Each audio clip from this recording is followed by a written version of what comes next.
saya ingin bertanya untuk masalah video pembelajaran ya Bu ya.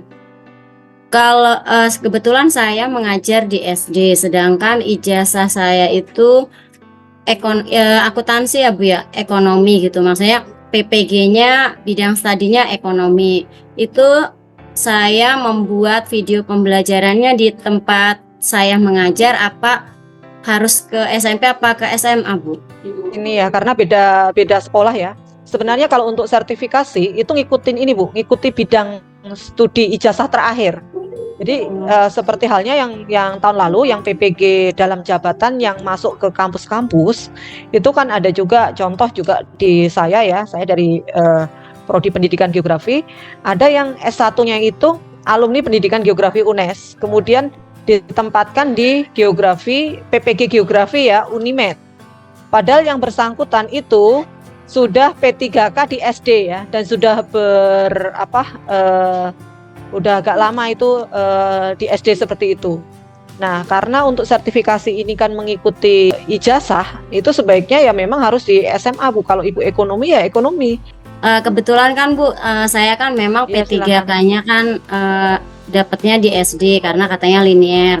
Nah, setelah itu saya langsung mengikuti perkuliahan PGSD. Kebetulan alhamdulillah saya itu sudah lulus Bu PGSD-nya. Ijazahnya itu keluarnya itu wisudanya pas tanggal 23 September. Itu sebenarnya saya udah lulus Bu PGSD-nya. Tapi saya terpanggil PPG pada bulan Juli itu Bu gitu. Gimana Bu? Kan disitunya pilihannya waktu pas di biodata diri itu ya Bu ya. Saya di situ kan ada pilihan upload ijazah karena saya ijazah PGSD-nya kan belum keluar. Jadi saya masih pakai yang akuntansi itu Bu gitu. Enggak, gini Bu Sunajia, maksud saya sekarang Ibu belajar mandirinya kemarin di PMM ini bidang ekonomi atau SD? Oh SD Bu, SD. Kalau pembelajaran di PMM ya, kayak iya SD Bu, ngikutin SD. Bukan Bu Sunajia, maksud Bu Dwi di SIM PKB Bapak Ibu pada saat terpanggil kan itu ada konfirmasi kesediaan. Ibu Sunajia itu bidang studinya apa? Di situnya kalau diklik PGSD nggak masuk Pak, saya mah kliknya ekonomi. Bukan diklik Bu, maksudnya di situ memang nggak ada pilihan, tapi di situ langsung diberitahu bahwa Bapak Ibu itu PPG bidang studi PPG yang terpanggil itu apa? Oh di situnya bukan memilih. Oh. Ya di situnya mau guru kelas SD Pak. Pak karena bisa mengakses ini punya Ibu ini. Ya, Bu Sunajia itu terpanggil bidang studi PPG-nya ekonomi. Jadi biasanya Bapak Ibu bidang studi PPG-nya itu sudah pasti menyesuaikan ijazah S1 ya Bu Dwi ya. Ijazah S1. Ya, berarti kan Bu Sunajia ini UKIN-nya juga harus di ekonomi. Harus pinjam sekolah. Jangan di SD. Nanti Ibu pun ujian tertulisnya itu juga ekonomi bukan PGSD Bu. Bapak punten ya, nggak bisa dirubah ya Pak. Sedangkan saya ijazah PGSD-nya itu September udah wisuda. Nggak bisa Bu, itu kan dari pusat.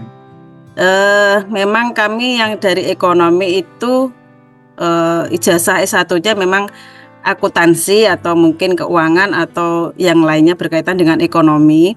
Terutama saya itu ditempatkan di SMP dan itu pelajaran IPS Ibu, di situ ada materi tentang ekonomi. Apakah kami tidak bisa melakukan video pembelajaran di SMP Ibu gitu, agar tidak mencari SMA karena banyak teman-teman kami yang mungkin sudah sepuh, kemudian jaraknya juga jauh.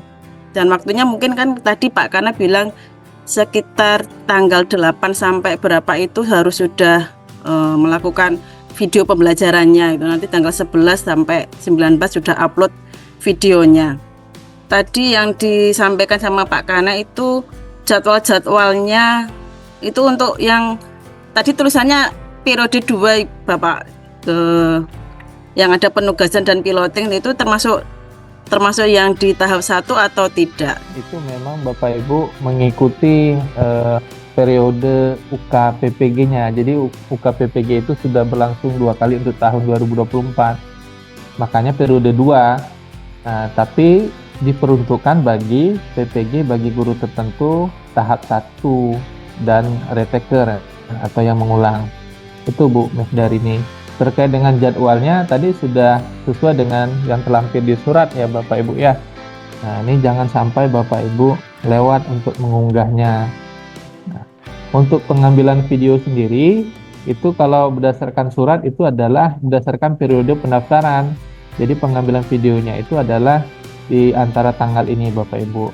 Mohon ini pengalaman dulu Bapak Ibu itu seringkali telat mengambil rekaman videonya sehingga proses editingnya lama dan mengunggahnya juga lama, mungkin karena internet di tempat Bapak Ibu itu lambat sehingga proses unggahnya akan terkendala. Jadi mohon Bapak Ibu memanfaatkan waktu sebaik mungkin. Terdengar Ibu, Terus saja terdengar. Pak Kana. Dengar Bu, dengar. Oke, baik. Sebenarnya kalau pada dasarnya ya seperti jawaban saya tadi Bu, yang ke Bu pertanyaan pertama tadi, karena Ibu dipanggilnya di ekonomi berarti kan Ibu guru ekonomi, bukan guru IPS. Nah, takutnya nanti yang nguji Ibu itu bukan guru IPS, bukan dosen IPS, tapi dosen ekonomi dan guru ekonomi. Apa harus semester 1 atau boleh ambil materi yang ada di semester 2 gitu Bu? Atau gimana? Ya harus yang ada di semester 1 Bu. Oh gitu. Harus di semester 1 misalnya. Kan itu tadi kan real teaching ya Bu. Jadi bukan di materi yang Bapak Ibu. Ini mungkin untuk Bapak Ibu yang lain juga nanti ada yang bertanya sama ya, nggak usah diulang lagi. Untuk materi pembelajaran dan modul ajar yang disusun itu yang sesuai dengan penjadwalan. Penjadwalan misalnya sampai tanggal 8 September minggu depan itu materinya apa sih di SMA yang ekonomi itu, misalnya Ibu kan ekonomi ya. Nah, itu diambil.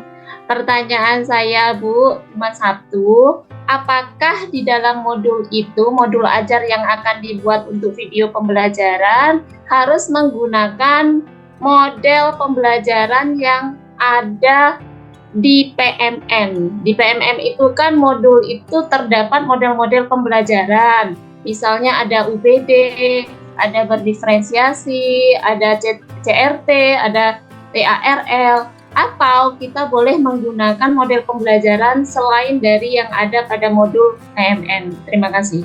Sebenarnya gini ya Bu Nur Intan ya, tidak ada pembatasan harus model pembelajaran apa ya. Tapi ini yang akan dilihat oleh Bapak Ibu penguji itu nanti sesuai dengan instrumennya. Nah, karena ini instrumen baru, saya nggak hafal satu persatu ya, perjenjang nggak hafal ya. Apa instrumennya yang seperti apa yang sekarang ya. Kalau sama yang ini tidak berubah jauh, memang nggak dituntut model pembelajaran apa, tapi di tahapan pembelajarannya itu, langkah-langkah pembelajarannya itu yang dilihat, bukan nama model pembelajarannya.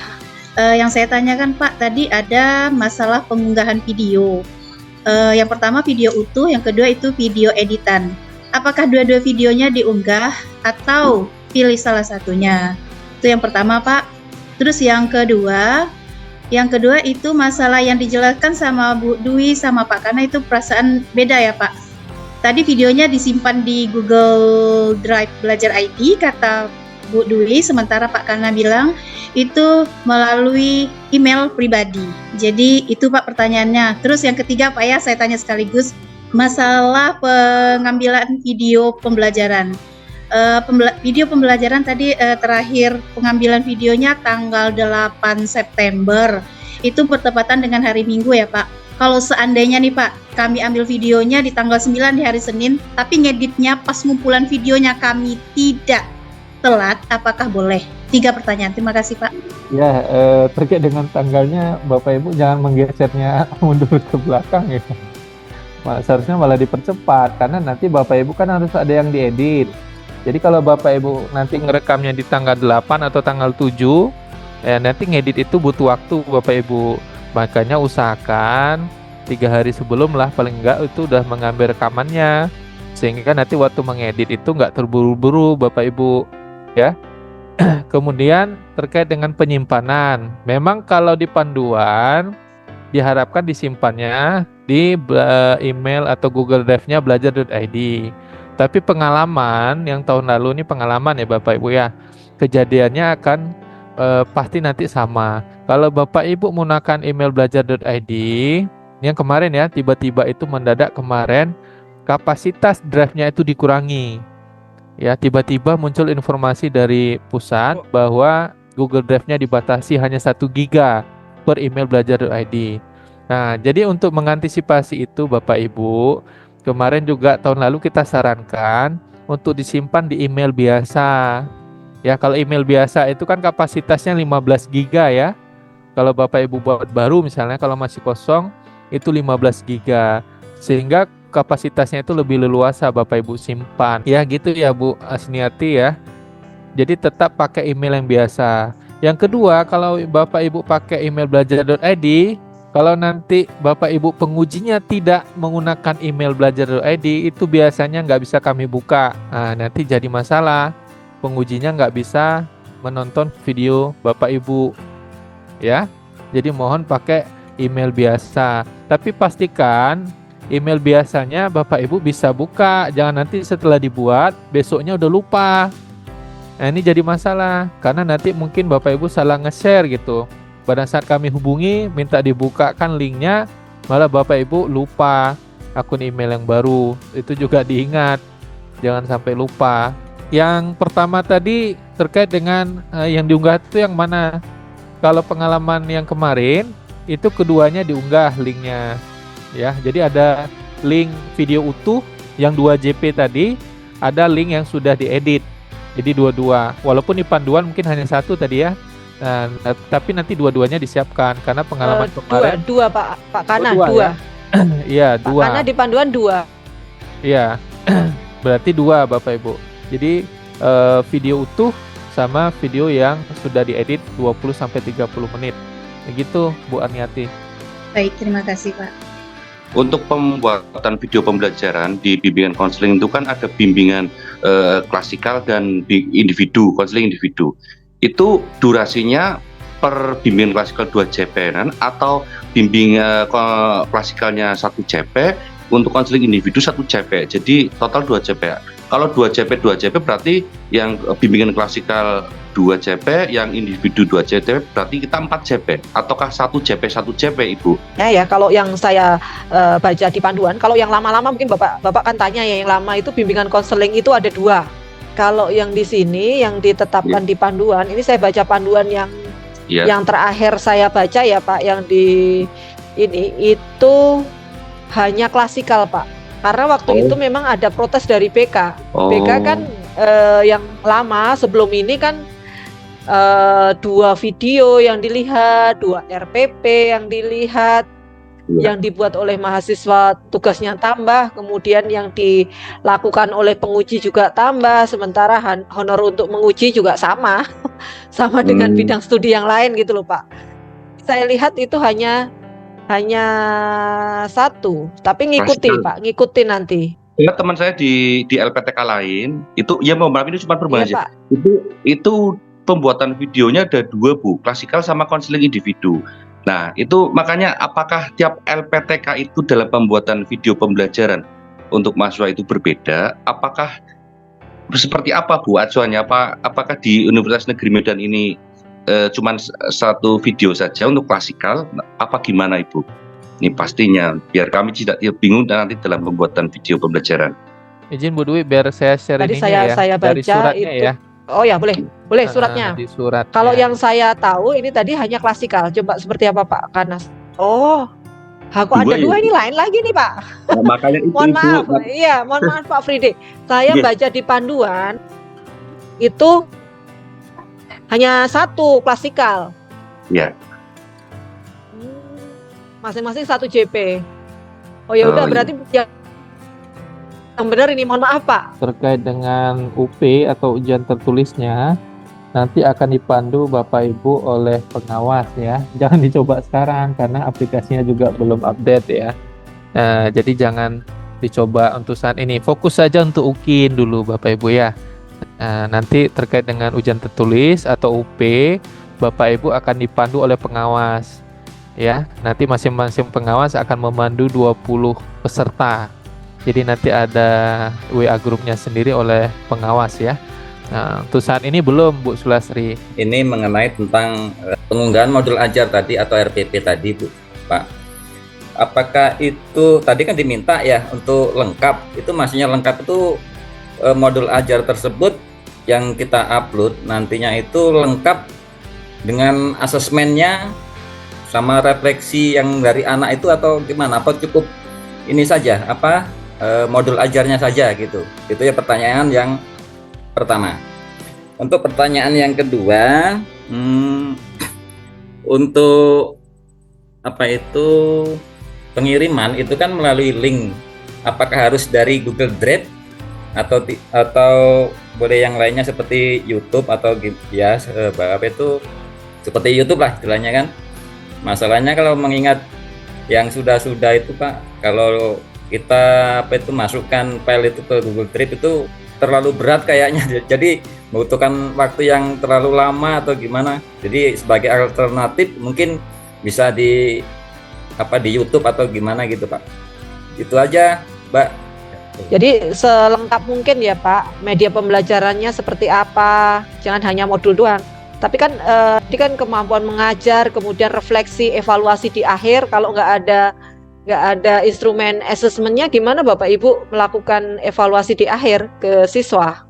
Yang pertama, kalau nanti mau pakai YouTube sebenarnya nggak ada larangan ya, silakan saja. Tapi ini pengalaman ya Bapak Ibu ya. Kalau Bapak Ibu pakai YouTube, itu dulu seringkali pesertanya itu terlambat mengunggah. Kenapa? Yang pertama harus membuat channel YouTube-nya. Channel YouTube itu biasanya aktivasinya itu tidak langsung jadi, ya. Itu yang pertama. Yang kedua, itu seringkali kena copyright Bapak Ibu dari YouTube, sehingga videonya itu di take down oleh YouTube atau istilahnya dicabut ya, sehingga nanti Bapak Ibu penguji itu tidak bisa melihat videonya. Nah, alangkah baiknya sebenarnya di Google Drive Bapak Ibu. Sebenarnya nggak berat Bapak Ibu. Waktu Bapak Ibu mengunggah ke YouTube itu sebenarnya lebih berat daripada Bapak Ibu mengunggah file dari komputer ke Google Drive. Malah kebalik Pak Beni. Nah, hanya nanti memang di pengujinya yang agak bekerja keras untuk membuka video Bapak Ibu. Tapi nggak usah khawatir, yang penting Bapak Ibu videonya bisa dibuka. Gitu Pak Beni.